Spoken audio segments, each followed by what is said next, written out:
Good afternoon, BCom second year and BBA third sem.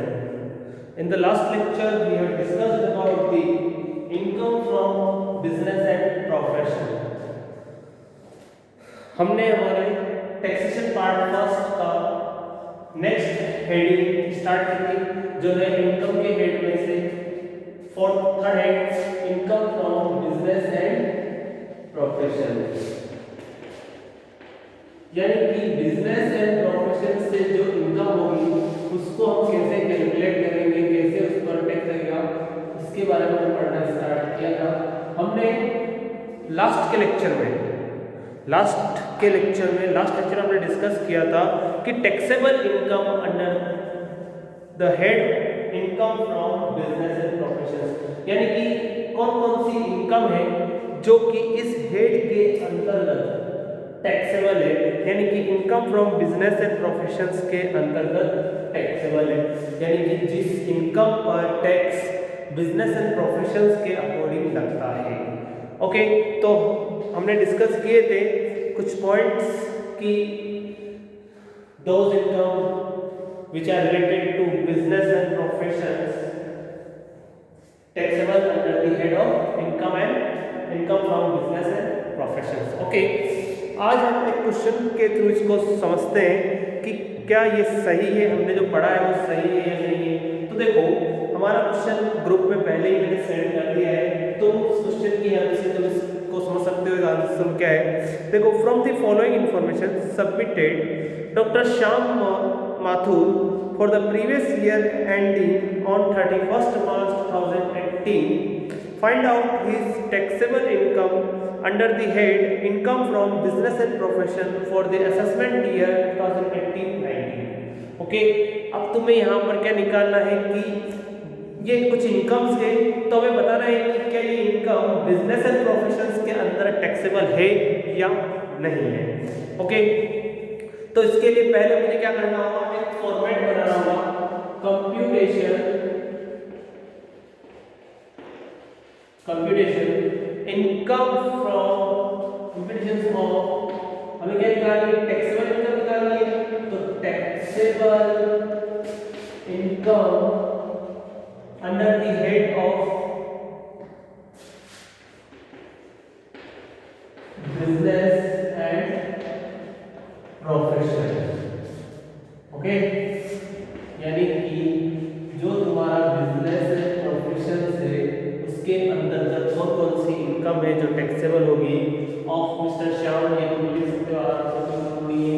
देखो, format particular and amount, एक आएगा तुम्हारा particulars और एक आएगा अमाउंट। ओके, कंप्लीट यहाँ तक।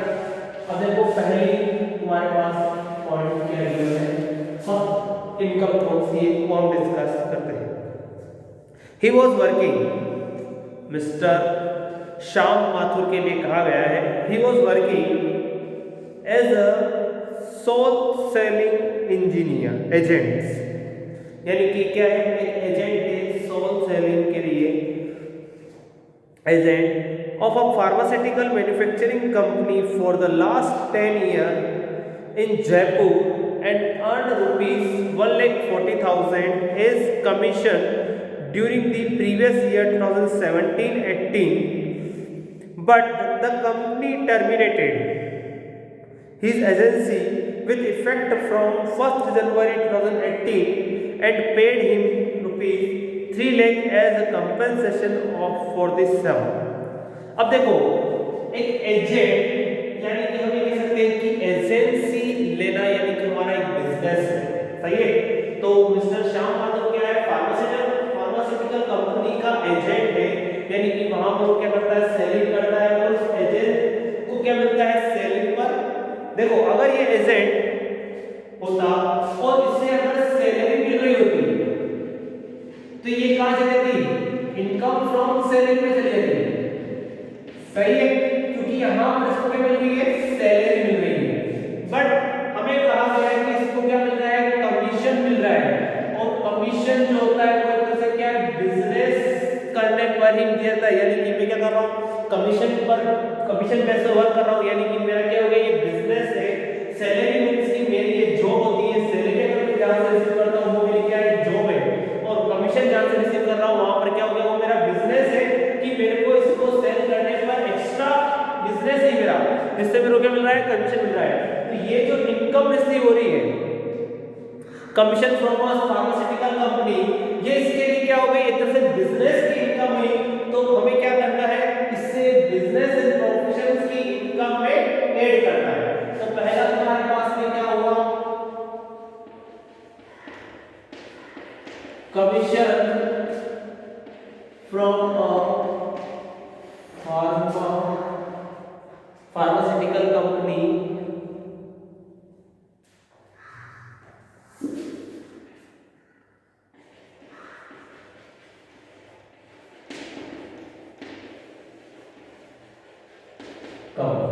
ओके। तो यानी कि फार्मास्यूटिकल कंपनी से मैंने क्या किया,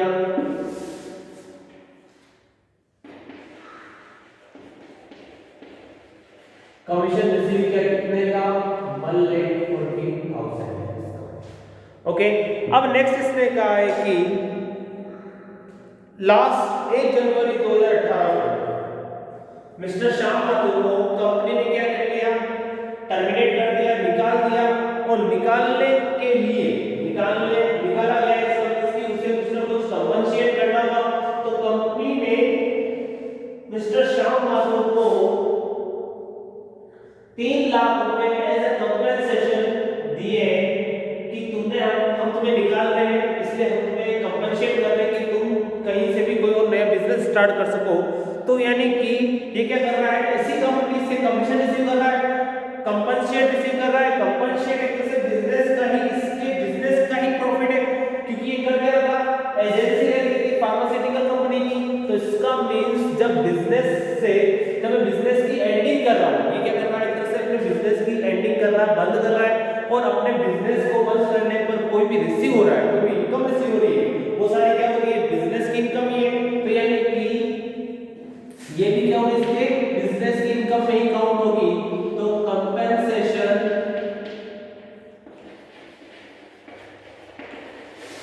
फ्रॉम फार्मास्यूटिकल कंपनी, ओके। कितना रिसीव किया इसने, 3 लाख रुपीस एक्स्ट्रा रिसीव किया इसी कंपनी से। ये क्या था, इसका बिजनेस था, एजेंसी ले रही थी। एजेंसी लेना क्या होता है, किसी बिजनेस करना हो, क्या सेल्स करना हो। यानी कि अगर मुझे ये कहता है कि ये एजेंट नहीं है, एक जॉब कर रहा है, एम्प्लॉय है, तो वहां पर मानता है कि ये इसकी इनकम बिजनेस से प्रोफेशन की इनकम नहीं है, इसकी इनकम इसकी सैलरी इनकम है। बट यहाँ पर लिख रखा है कि ये एजेंसी ने रखी और इसको कमीशन के रूप में मिल रहा है, तो यानी कि इसका बिजनेस हो गया। अब देखो अगला, he is a partner, second point लिखा हुआ है, he is a partner in a firm which run a hospital in Jaipur. During the previous year he was paid by the firm ₹24,000 as salary and 30,000 as interest on capital of ₹250,000. He is also received ₹15,000 as share of profit from the firm. अब देखो यहां पर इसने कहा है कि पहला क्या कर रहा है, एक फर्म के साथ इसकी पार्टनरशिप है जो कि हॉस्पिटल रन करती है जयपुर में, इसके हॉस्पिटल्स हैं वो चलाते हैं। अब इस फर्म से इसको लास्ट प्रीवियस ईयर में 24,000 एज सैलरी, ओके, क्या हुई 24,000 as salary.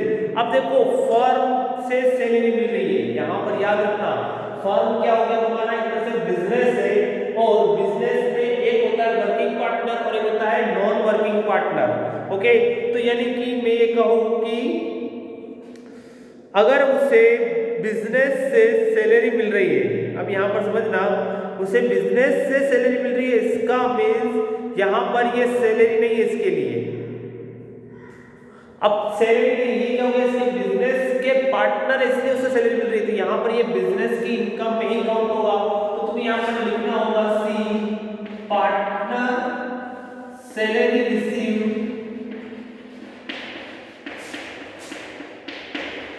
received as a partner। Partnership firm ले रखी है, पार्टनरशिप फर्म में पार्टनर है और वहां से उससे क्या हो रहा है, सैलरी रिसीव हो रही है। तो यानी कि ये उसकी क्या होगी, बिजनेस की इनकम में काउंट होगी, ना कि उसकी सैलरी इनकम में। हाँ, अगर ये जॉब कर रहा होता, यहाँ पर पार्टनर नहीं होता, ये जॉब कर रहा होता तो इसकी क्या हो जाती, इनकम फ्रॉम सैलरी रहती। बट यहाँ पर कहा है कि ये पार्टनर इस फर्म में और इससे सैलरी के रूप में 24,000 मिल रहे हैं, तो ये इसकी क्या होगी, बिजनेस एंड प्रोफेशनल की इनकम है। अगला, इसी फर्म से इसे 30,000 रुपए as a interest on capital. तो इंटरेस्ट ऑन कैपिटल मींस की इसी फर्म से मिल रहे हैं, तो यहाँ पर ये भी क्या होगी तुम्हारी, income from business and profession, interest from firm as partner, interest from firm as partner. कितना मिल रहा है इंटरेस्ट फर्म से, 30,000 रुपए का इंटरेस्ट मिल रहा है, वो भी क्या हो गई, एक तरह से बिजनेस की इनकम हो गई। अगला इसने कहा है he also receive ₹15,000 as share of profit from the firm. अब यहाँ पर इसने कहा है कि share of profit from the partnership firm is exempted. समझना इसको, share of profit from partnership firm is exempted under the head of income from under the tax. ये कह सकते हैं कि अंडर द इनकम टैक्स, यानी कि इनकम टैक्स में ये कहा गया है कि पार्टनरशिप फर्म से अगर तुम्हें प्रॉफिट का शेयर मिलता है तो तुम्हारे लिए क्या होता है, एग्जेम्प्टेड होता है। ओके, तो यहाँ पर हमें इसको नहीं लिखना है। अगला इसमें थर्ड पॉइंट देखते हैं, he is doing private practice. अब यहाँ पर तीसरा पॉइंट कह रहा है कि वो एक प्राइवेट प्रैक्टिस भी कर रहा है, also as he is one of the renowned physicians of a city। During the previous year he earned ₹90,000 as consultation charge। यानी कि कंसल्टेंसी फर्म खोल रखी है उसने, फिजिशियन से वो, और उसने कंसल्टेंसी फर्म खोल रखी है और वहां से उसको ₹90,000 लास्ट ईयर अर्न किए हैं। तो इसका मींस ये उसकी क्या हो गई, बिजनेस की इनकम हो गई। क्योंकि आज अगर मैं कोई कंसल्टेंसी फर्म खोलता हूं तो ये मेरा क्या हो गया, बिजनेस है, और बिजनेस अगर मैं करूंगा तो उससे कोई भी इनकम रिसीव होगी, मेरी क्या कहलाएगी, बिजनेस इनकम। तो यानी कि ये जो कंसल्टेंसी से मेरे को इनकम हुई है वो मेरे लिए क्या हो गई, बिजनेस इनकम। ओके, तो यानी कि तुम्हें यहाँ पर लिखना होगा मिस्टर श्याम को इनकम फ्रॉम प्राइवेट प्रैक्टिस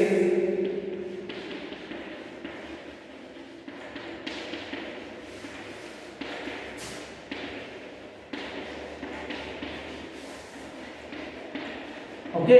कितना प्राइवेट प्रैक्टिस से इनकम कितनी हो रही है उसे, प्राइवेट प्रैक्टिस से इनकम हो रही है 90,000 की। कंसल्टेंसी फर्म खोल रखी इसने, ओके, इसलिए। अगला फोर्थ तुम्हारे पास में, he also give his service to another private hospital as a part time employ and receive ₹24,000 as salary during the previous year from that hospital.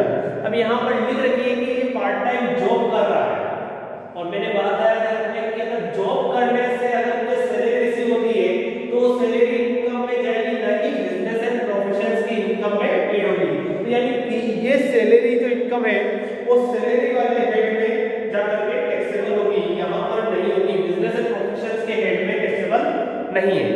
Okay, अगला फिफ्थ इसमें कहा है कि he is holder of a patent right of manufacturing certain medicines। यानी कि उसने एक patent right खरीद रखा है मैन्युफैक्चरिंग के लिए। अब during the previous year he exported these medicines to foreign countries and earned ₹1,40,000। मैंने पेटेंट राइट खरीद रखा है, मैंने पेटेंट राइट ले रखा है मेडिसिन बनाने का, तो मेरा मेडिसिन बनाना क्या हो गया, बिजनेस है जिसको मैं चला कुछ अर्निंग कर रहा हूँ, तो यानी कि ये मेरी क्या हो गई, बिजनेस इनकम हो गई। इनकम फ्रॉम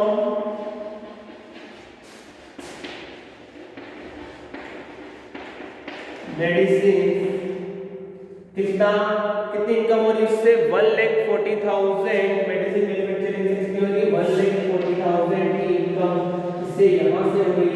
तो ये भी क्या होगी, बिजनेस एंड प्रोफेशंस की इनकम। अगला नेक्स्ट इसको इसी लाइन में लिखा गया है, he received rupee cash subsidy of ₹10,000 from the government of India during the previous year and ₹2 lakh as repayable grant in 10 equal instalment within 10 year. अब देखो, जो गवर्नमेंट को रीपेमेंट करनी हो वो तुम्हारे लिए टैक्सेबल नहीं है, क्योंकि ये क्या होगी, तुम्हें फिर से रीपेमेंट करनी है। तो यानी कि ये तो टैक्सेबल जो तुम्हें गवर्नमेंट ने एज सब्सिडी दी है, सब्सिडी दी है, तो वो तुम्हारे लिए क्या होगी, बिजनेस इनकम है। किस लिए सब्सिडी मिली है, क्योंकि तुम मैन्युफैक्चरिंग, मेडिसिन मैन्युफैक्चरिंग का बिजनेस कर रहे हो, और बिजनेस को चलाने के लिए हो सकता है गवर्नमेंट की कोई पॉलिसीज हो, उसके अगेंस्ट तुम्हें क्या मिला है, बेनिफिट मिला है, सब्सिडी मिली है, तो वो तुम्हारे लिए क्या हो गई, टैक्सेबल है, क्योंकि बिजनेस से इनकम हुई है। अगर तुम मेडिसिन मैन्युफैक्चरिंग का बिजनेस नहीं करते तो तुम्हें सब्सिडी नहीं मिलती। तो यानी कि इसे हम क्या मानेंगे, ये बिजनेस की इनकम है।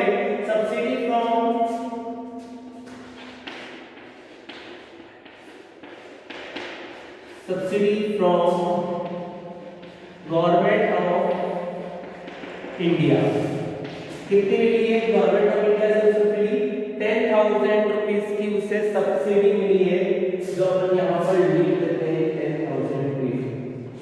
ये तुम्हारा क्या हो गया, क्वेश्चन कंप्लीट, जो कि हमारे पास में ये इनकम से मिस्टर श्याम माथुर की जो टैक्सेबल है, किस हेड में, income from business and professions के हेड में टैक्सेबल है। यहाँ पर लिखेंगे टोटल टैक्सेबल इनकम,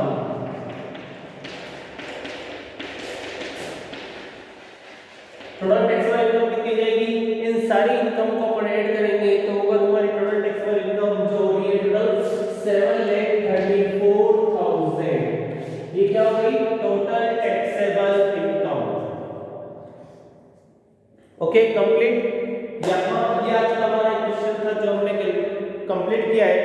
ये आज हम लेक्चर में डिस्कस करने वाले थे, बट टेक्निकल एरर के कारण हम इसको डिस्कस नहीं कर पाए, तो इसीलिए इसका मैं वीडियो बनाया है। और कल हम स्टार्ट करेंगे general principles for charging tax on the profit of business and professions. Okay, आज के लिए इतना ही, थैंक यू।